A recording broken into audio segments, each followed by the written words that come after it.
안녕하세요, 선생님들. 아이들이 아마 그 현장에서 학습 전략 검사를 실시하셨을 겁니다.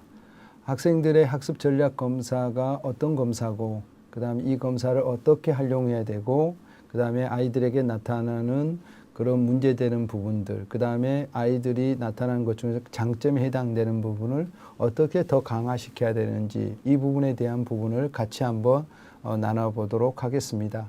자, 학습 전략 검사는 이건 하나의 심리 검사지요. 우리가 보통 심리 검사라 하면 우리가 인간의 능력을 직접적 방법으로 측정할 수 없으므로 간접적 방법으로 측정하는 게 심리 검사입니다. 우리가 가지고 있는 다양한 특성들, 우리가 가지고 있는 이런 독특한 특성들을 우리가 뭐 할 수 못해요? 그냥 직접적 방법으로 측정할 수 없죠. 뇌를 끄집어내서 뭐 그 능력이 어느 정도인지. 그래서 간접적인 방법으로 측정하도록 되어 있습니다. 그래서 한 개인의 어떤 지능이나 능력을 등을 아주 과학적으로, 분석적으로 측정해서 아이들에게 그 다음에 학생들을 선생님들이 이해하고 거기에 맞는 조치를 하도록 하기 위한 객관적, 과학적 검사 도구를 심리검사라고 합니다. 그래서 이런 심리검사는 객관적 검사와 투사적 검사가 나누고 보통 객관적 검사를 우리는 표준화된 검사 도구라고 합니다. 학교 현장에서 쓰고 있는 모든 검사들은 거의 다 객관적 검사지고요. 투사적 검사의 대표적인 게 여러분들도 잘 아시겠지만 HTP라든지 비지트라든지 노샤라든지 TA 이런 부분인데 이쪽 부분은 학교 현장에서 잘 쓰지 않습니다. 주로 여러분들이 쓰고 있는 일반 그 상담 과정에서 많이 쓰고 있는 심리검사는 이 표준화되어 있는 기준이 있어서 애브노멀한 사람과 노멀한 사람을 구분할 수 있는 검사를 우리는 객관적 검사라고 하고 있는데 바로 학습 전략 검사도 이 표준화된 검사 도구입니다. 자, 그러면 이 표준화되어 있는 학습 전략 검사는 LST는 어떤 검사인가 하면 이 검사가 어떤 목적으로 되어 있고 그 다음에 이 검사는 어떻게 구성되어 있는가를 한번 살펴보도록 하겠습니다. 이 검사의 목적은 우리가 공부를 하는 데 있어서 요새는 전략적 접근을 해줘야 됩니다. 그러니까 똑같은 성향을 가지고 있을 수는 없겠지만 비슷한 성향과 그 다음 비슷한 능력을 가지고 똑같은 교사에게 똑같은 환경에서 공부를 해도 어떤 아이는 아주 자신의 능력을 잘 뭐하도록 극대화시키는 데 비해서 어떤 아이는 자신의 능력은 이만큼인데도 불구하고 이 정도밖에 나타내지 못하는 경우들이 있습니다. 바로 이런 것들을 해결하기 위해서 제작된 검사 도구라고 할 수 있습니다. 그래서 학습 방법과 태도에 대해서 다양한 정보를 수집해서 그 아이의 학습의 어떤 습관, 태도에 어떤 문제가 있고 그 문제를 해결하고 그 다음에 어떤 특성을 가지고 있는가를 통해서 자기 두저적 어떤 학습 전략을 만들 수 있도록 하기 위한 기초적 자료를 제공할 목적으로 제작되어 있는 검사 도구라고 할 수 있습니다. 그래서 이 검사의 특징은 그 학생들이 가지고 있는 학습과 관련된 어떤 동기라든지 태도라든지 습관이라든지 집중력 등을 종합적으로 살펴봐야 됩니다. 그래서 선생님들께서는 이 검사를 하실 때 이따 뒤에 설명드리겠지만 바로 동기, 습관, 태도, 집중력 간에는 어떤 관계가 있는가를 이렇게 연계해서 살펴보도록 해주시는 게 중요할 것 같습니다. 그 다음에 학생들의 학습과 관련되어 있는 어떤 정의적인 영역에 대한 객관적 어떤 문제점을 파악하고 그에 따른 지도 방법을 제시할 목적입니다.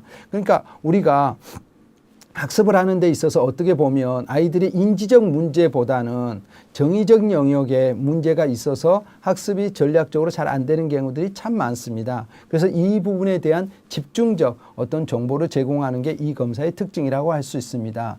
그 다음 학습과 관련해서 객관적이고 과학적으로 비교 가능한 다양한 자료를 제시하는 게 이 검사의 특징이라고 할 수 있습니다. 그러면 이 검사는 어떻게 구성되어 있느냐 하면 이 검사는 학습의 동기, 습관, 시험치기, 학습 태도, 시간관리, 학습 집중력, 기업 집중력으로 되어 있습니다. 그러면 여기 보시면 여러분 보신 바와 같이 이 그 집중력이 하나의 두 가지로 나눠 있습니다. 학습에 대한 집중력과 기억에 대한 집중력. 그래서 실제 우리가 이 학습은 중심력도 매우 중요하죠. 그 다음에 이 아이가 구체적으로 시험을 어떻게 보고 있고 시간을 평소에 어떤 관리를 하고 있는지 이런 부분들은 이제 구체적으로 살펴보도록 하겠습니다. 자, 그러면 이 검사를 해석을 하실 때 크게 심리검사는 세 가지의 점수가 있습니다. 원점수, 백분위 점수, 그 다음에 표준 점수를 라고 볼 수 있는데 원점수는 그 아이가 뭐 하는 거예요? 맞은 획득한 점수예요. 그러니까 학생이 획득한 점수예요. 그래서 심리검사에는 이 획득한 점수는 아무런 의미가 없습니다.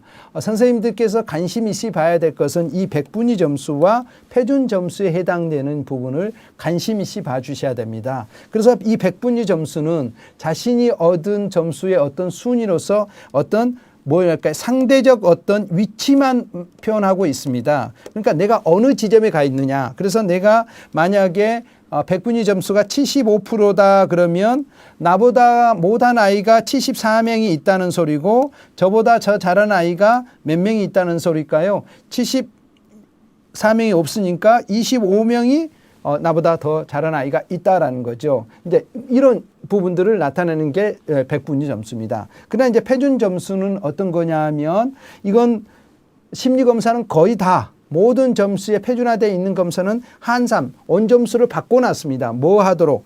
비교 가능하도록. 바꾸는 게 표준 점수입니다. 그래서 T점수를 한산 점수, 한척 점수, T점수 이렇게 세 가지로 부르고 있는데 다 똑같은 말이라고 하면 됩니다. 자, 무슨 말이냐면 여러분들 학교 현장에서 국어가 60점 맞고 수학이 70점 맞았다. 그러면 국어보다 수학을 더 잘했다라고 할 수 있을까요? 없을까요? 할 수 없습니다. 뭐 때문에 그럴까요? 그 아이들이 맞은 평균과 표준 편차가 얼마인지를 모르기 때문에 두 과목을 비교하지 못한다는 거예요. 그러나 이 표준 점수는 바로 비교가 가능합니다. 내가 40점의 표준 점수를 맞고 다른 아이가 20점을 맞았다 그러면 이 20점보다는 내가 40점이 2배 더 잘했다라고 할 수 있다라는 겁니다. 그래서 선생님들께서는 이 표준 점수를 가지고 해석을 하시려고 하고 그 표준 점수에 어느 이치에 속해 있는가를 보려고 하는 그런 부분들만 된다라면 그 심리검사의 점수는 거의 해석 가능합니다. 자, 그러면 이 심리검사를 해석하실 때 가장 중요한 게 뭐냐면 이 정상분포 곡선입니다.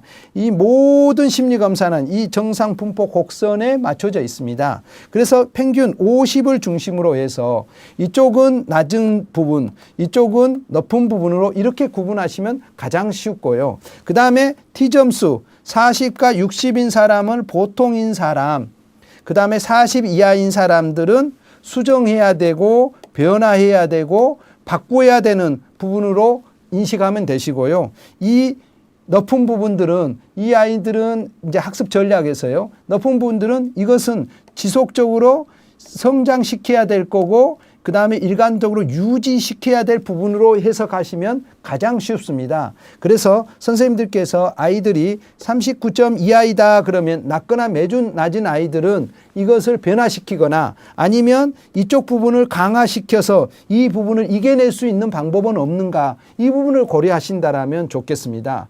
그래서 오늘날의 심리검사는 이런 결핍된 요인보다는 이 아이가 가지고 있는 긍정적 요인 그 다음에 강화된 요인이 무엇인가를 찾아서 이것을 지속적으로 강화시키려고 하는 이런 입장으로 가고 있습니다. 그래서 여러분들께서 심리검사 아이들을 볼 때 이 40점과 50점에서 이쪽은 좀 이제 뭐 해야 될까요? 보완해야 될 부분이겠죠. 그래서 이쪽에 해당되는 건 보완해야 될 부분이라 생각하시고 이쪽은 40 이하인 아이들은 변화시키고 바꿔야 되고 수정해야 되고 그래서 인간의 행동을 수정하고 변화시키고 바꾸려면 쉬울까요? 어려울까요? 대단히 어렵지요. 그러려면 어떻게 해야 될까요? 아이가 가지고 있는 가장 작은 것부터 변화시키려고 하는 그런 지혜가 있어야 된다라는 겁니다. 자, 그러면 구체적으로 한번 살펴보도록 하겠습니다.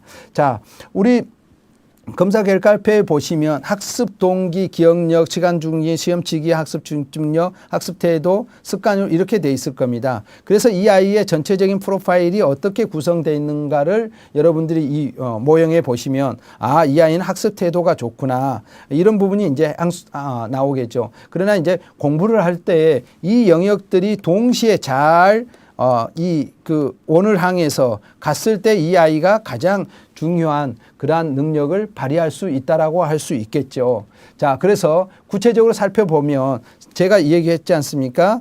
여러분들의 50을 중심으로 해서 T점수 40과 60을 이쪽은 강화시켜야 될 부분, 이쪽은 모아야 될 건 변화시켜야 될 부분. 그래서 이 아이의 가장 지금 안 되는 게 뭐예요? 시간 관리가 잘 안 되고 있다. 그래서 이 아이는 지금 공부하는데 시간의 전략을 잘못 쓰고 있다. 그래서 이것은 가장 먼저 이 아이가 시간에 지금 어떻게 하고 있는가를 아이가 스스로 통찰할 수 있도록 어떻게 하면 만들어줄 건가, 이 부분을 선생님들이 관심을 가져주셔야 됩니다. 그래서 이 아이 스스로가 변화될 수 있는 방법은, 그래서 이런 애들에게는 뭐를 해볼까요?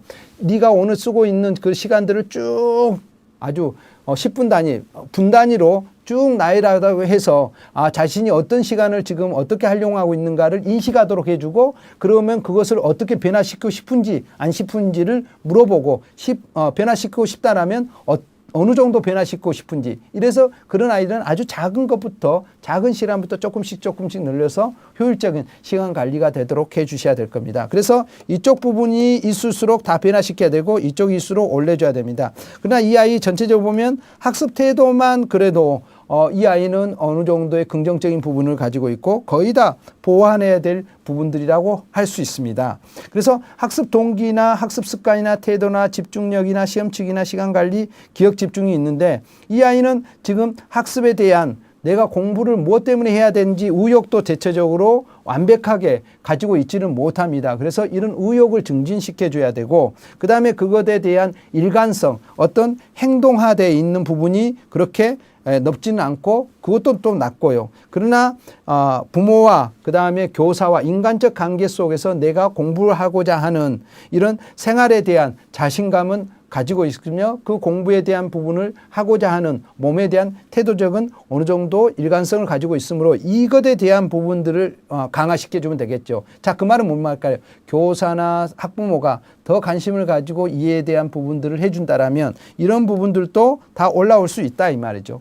학습의 집중력이나 기업 집중력, 이것을 반복하고 그걸 따라가는 부분도 전체적으로 부족하다. 그래서 선생님들께서 이 선을 그어서 여기에 보완의 부분이 어느 정도 들어있는가 부분을 보고, 결핍된 요인은 어느 정도인가, 강화된 부분은 어느 정도다. 그래서 이 강화된 부분을 클리어서 이 보완된 부분들을 끄집어 올 수 있는 방법은 뭔가를 살펴보시는 게 중요할 거라고 봅니다. 그러면 각 요인별로 증진시킬 수 있는 방안에 대해서 한번 살펴보도록 하겠습니다.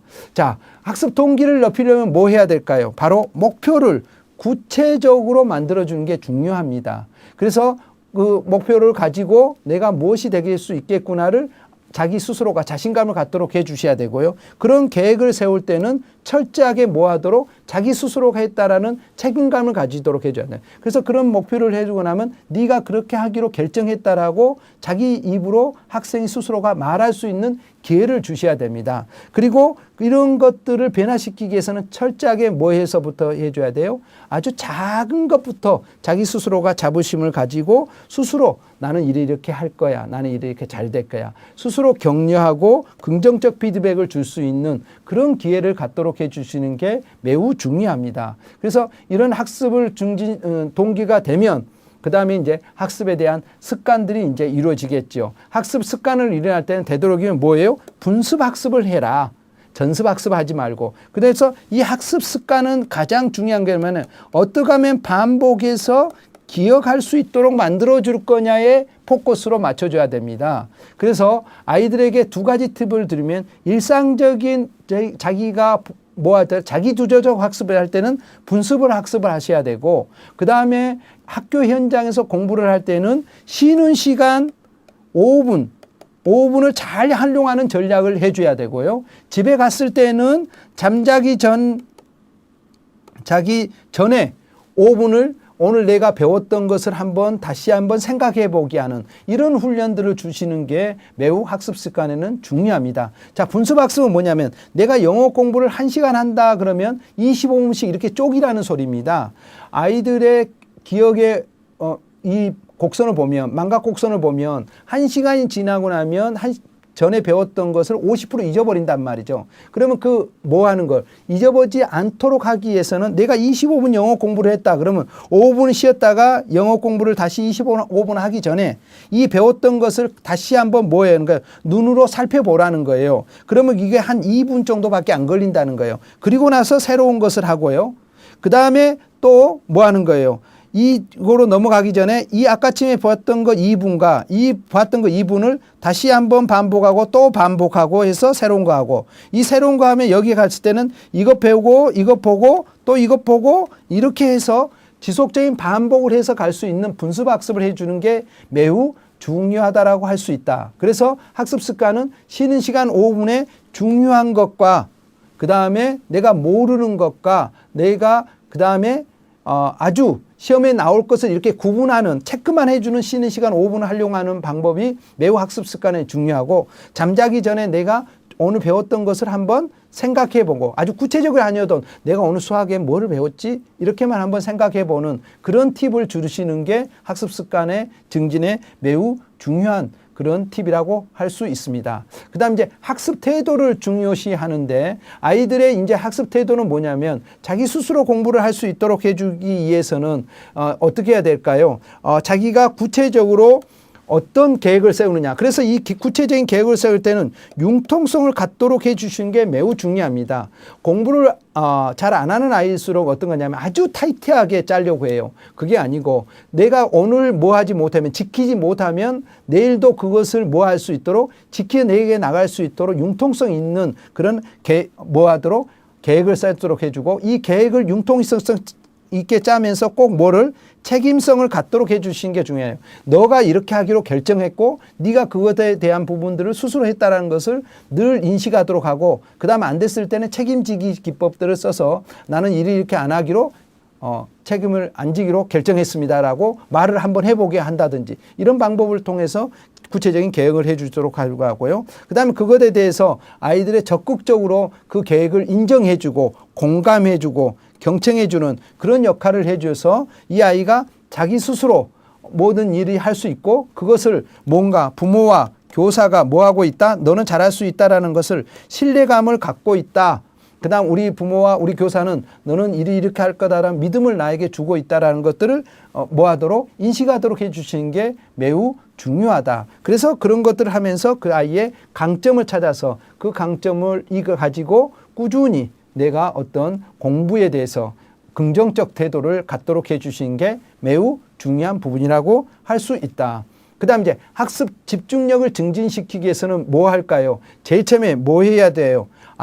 내가 소제목이나 대제목을 살펴보고, 최소한 오늘 학교에 오면서 어떤 과목에 대해서 오늘 공부를 한다라는 정도만 좀 뭐 할 수 있도록 인식할 수 있는 기회를 제공해주고, 그 다음에 필기한 것 중에서, 내용 중에서 내가 중요하다라고 생각되는 것을 뭐 하도록 질문 만들기를 옆에다가 노트에다가 질문 만들어 보기를 해본다든지, 그 다음에 졸음이나 딴 생각이 났을 때 자기에게 물어보기. 야, 너 지금 뭐 하고 있니? 생각해 보기. 느껴봐. 이렇게 자기 스스로에게 뭐 하도록 알아차림이 될 수 있도록 그런 훈련들을 해보시는 게, 너 뭐 하고 있니? 너 졸고 있니? 그래서 자기 언어로 자기를 물어보는 이런 방법들을 팁을 주신다라면 아이들이 그 학습 집중력을 발휘할 수 있을 걸로 봅니다. 그래서 다른 얘기를 하다도 내가 아까쯤에 대제목을 봤는데 우리 선생님 저거 설명하고 있네 해서 자동적으로 뭐 하도록 집중력을 발휘하도록 해주신 게 중요하다. 그 다음 이제 시험 치기 증진 방안은 보통 시험을 준비하는 기술이 어떻게 되느냐. 그래서 시험 문의 유형을 탐색해보고 그거에 대해서 내가 복습한 내용에 대해서 모르는 것에 대한 문제를 만들고 있는지, 그 다음에 구체적으로 내가 목표를 세우고 있는지, 이런 전략을 하고 있는지, 그 다음에 시험을 칠 때 지시어를 내가 진짜 잘 뭐 하고 있는지, 잊고 있는지, 그 다음 내가 모르는 문제가 나왔을 때는 어떻게 뭐 하고 있는지, 대처하고 있는지, 이런 부분들에 대해서 구체적으로 팁을 주셔야 된다라는 거예요. 그래서 되도록이면 시험 문제는 자신이 쉬운 문제부터 풀고 모르는 문제가 있으면 넘어가서 다른 문제를 풀고 나서 그 다음에 풀도록 해주는 이런 부분을 하고, 자, 그리고 이 시험 문제가 모른다면 시험 출제자의 의도가 무엇인지를 한 번 정도 생각해 보게 하고, 그 의도가 뭔지를 물어보게 하고, 그래서 너라면 이 문제를 어떤 의도로 냈겠는지를 자기에게 뭐 하도록 물어보도록 해주는 그런 방법들을 통해서 시험치기 기술을 하게 되고, 그 다음에 시험에 대한 불안을 줄이기 위해서는 뭐 하도록 해주는 거예요. 그 성공할 때 늘 나의 성공, 나는 이것에 대해서 잘 이겨낼 수 있을 거라는 긍정적 메시지를 뭐 하는 거예요? 지속적으로 제공해주고, 시험 전날에 충분한 영양 섭취, 특히 이 뇌는 시험 치기 전에 아이들이 식사를 안 하고 간다 그러면 하다못해 뭐를라도 꼭 먹여서 보내야 돼요. 초콜릿을 꼭 주셔서 뇌가 사용할 때 에너지를 가장 많이 씁니다. 그래서 그런 이 충분한 영양 섭취가 되도록 하고, 그 다음에 아이들 기억을 할 때는 시험 치기 전날은 12시에서 1시 정도는 하고 적절한 수면이 이루어질 수 있도록 하면서 스트레칭이라든지 심호흡이라든지 호흡에 이렇게 손을 넣고 다 걷기라든지 이런 역할들을 해주시는 게 아주 시험 불안을 해소하는 중요한 부분입니다. 그래서 시험 치러 갈 때 크게 한숨을 쉬었다가 내뱉게 하는 이런 방법들도 이 아이의 시험 불안을 줄이는 방법이라고 할 수 있습니다. 그 다음에 이제 이렇게 시간을 이제 할 때는 뭐 하는 거예요? 아주 중요하거나 급하지 않는 일, 중요하지도 급하지도 않는 일, 중요하지도 않지만 급한 일, 중요하면서 급한 일, 이런 것들을 이제 써서 어디다가 뭐 할까? 가치를 줄 것이냐, 내가 지금 당장 해야 될 것이 무엇인가를 이렇게 매트리스를 만들어서 매일 오늘 중요하면서 급한 일, 그 다음에 중요하지 않지만 급한 일, 이렇게 중요하나 급하지 않는 일, 이런 것들을 쓰게 되면 오늘 해야 될 것과 그 다음에 내일 해야 될 것들을 서슴없이 나타날 수 있다 이 말이죠. 그래서 이런 매트리스를 아이들한테 가르쳐 줌으로 인해서 훨씬 시간을 관리할 수 있는 그런 기회가 있을 수 있다라고 볼 수 있습니다. 그 다음 이제 기억을 증진시키는 방법은 어떠냐면 시각과 청각, 촉각들을 아주 집중해야 됩니다. 그래서 나는 시각형인지 청각형인지 촉각형인지 이걸 잘 알고 아이가 나 시각형이다 그러면 주로 시각을 통해서 내가 그것들을 정보로 하려고 하고 그걸 가지고 유목화, 조직화 시키려고 해줘야 됩니다. 내가 청각형이다 그러면 청각형에 맞춰서 내가 내 말을 듣게 하고 그 다음에 녹음을 해보게 한다든지, 그 다음에 선생님 청각형인 아이들은 뭐냐면 글로 하는 것보다는 선생님의 강의도 녹음해서 듣도록 한다든지 이런 것들을 해줘야 될 거고요. 그 다음에 이것에 대해서 중요한 부분이다 그러면 최소한 반복을 지속적으로 해야 돼요. 그래서 이게 내 것이 되려면 보통 한 4, 50회를 내가 반복해야 내 것이 될 수 있다라는 거예요. 그래서 내가 공부를 하고 나서 최단시간 내에 그것을 반복해서 기억 속에 넣을 수 있도록 해야 된다 이 말이에요. 그러니까 우리가 감각을 통해서 뭐 하도록 돼? 그 다음에 단기 기억에 나오지요. 그래서 단기 기억에 신의 수가 있습니다. 7 플러스 마이너스 2예요. 자, 무슨 말이냐면 모든 사람들이 단기 기억을 할 때 뭐냐면 7자리로 되어 있는 것을 가장 잘 외우라는 거예요. 그 다음에 그것이 9자리를 넘어가면 사람들이 외우기가 힘들어지고 그 다음에 5자리 이하인 것도 잘 기억이 안 되더라 이 말이죠. 그래서 7 플러스 마이너스 2가 신인이 주는 아주 기억할 수 있는 부분이다 이 말이에요. 그래서 아이들이 기억을 할 때 장기 기억을 해서 바로 이렇게 축약해서 장기 기억으로 넘어가도록 해줘야 되고, 이 장기 기억으로 넘어가는 것은 뭐예요? 반복과 시험밖에 없습니다. 그래서 아이들에게 그런 즉시 반복하고 시연해보고 거울 보고 자기의 얘기를 해보게 하도록 이런 방법을 통해서 기억을 증진시키는 이런 방안이 모색된다라면 아이들은 훨씬 더 자신의 능력을 십분 발휘할 수 있을 걸로 봅니다. 자, 그러면 이런 검사 도구의 학습 이런 전략 검사지는 어떤 거냐 하면 이런 결과는 절대적 어떤 평가보다는 교육적 자료, 지금 현재 이 순간에 가지고 있는 그 아이의 특성을 나타내는 것입니다. 그러므로 선생님들이 이 아이는 변화될 가능성이 있음을 인식하고 이 절대적으로 해석하기보다는 이 아이가 어떻게 하면 좋은 방향으로 변화될 수 있는가에 대한 관심을 가지고 해석해 주시면 좋을 것 같고요. 그 다음에 수치보다는 현재 전반적 수준과 그 요인 간에는 어떤 관계가 있는 건가, 이 부분을 좀 봐주시면서 학부모 상담이라든지 이런 할 때는 아이의 긍정적인 요인들에 포커스를 맞춰서 해주시고 꼭 학부모 학생들한테 그 설명을 하시고 나면 너는 이 결과에 대해서 어떻게 받아들이니, 너는 이게 대해서 어떤 느낌이 드니, 이런 질문들을 통해서 그 아이의 얘기를 들어주고 거기에 맞는 지도 방법을 찾아주시는 그런 지혜를 발휘해 주신다라면 참 좋은 상담이 이루어질 수 있을 걸로 봅니다. 자, 그래서 우리가 학습 전략을 하기 위해서는 그 아이가 가지고 있는 어떤 동기적, 그 다음에 다음에 시험치기 기술, 기억 능력 이런 것들의 수준에 따라서 강점이 무엇인가를 파악하고 거기에 맞는 구체적인 전략들을 증진 방안을 제시함으로 인해서 자신의 맞는 전략을 할 수 있을 걸로 봅니다. 자, 모든 학생들이 자신의 학업 전략을 충분히 발휘해서 자신이 원하고 바라는 그러한 행복한 학교 생활이 될 수 있도록 지도해 주시기를 부탁을 드립니다. 자, 지금까지 경청해 주셔서 대단히 감사합니다. 감사합니다.